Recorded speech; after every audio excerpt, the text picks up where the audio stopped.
Hi, I'm Tammy Johnson.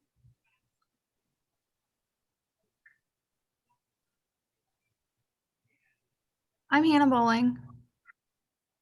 I'm Aria DeJonge. I'm Lauren Salazar. And our group focused on nurse burnout and how it can be prevented.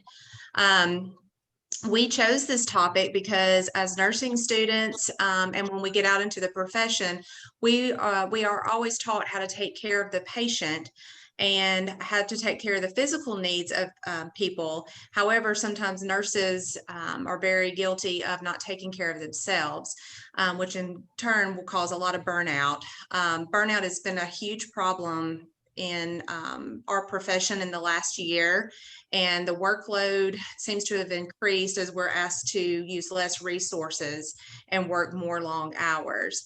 Our PICO question would be, does providing and encouraging accessible mental health resources decrease the amount of nurse burnout and increase the patient care quality?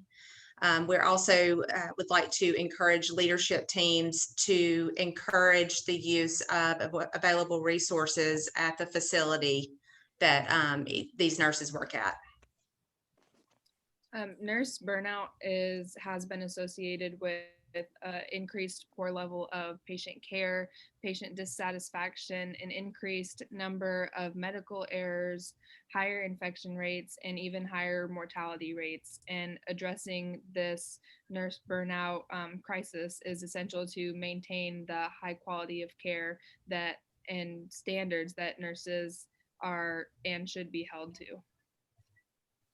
For our theory, we chose Pinder's health promotion model, which focuses on improving health and quality of life.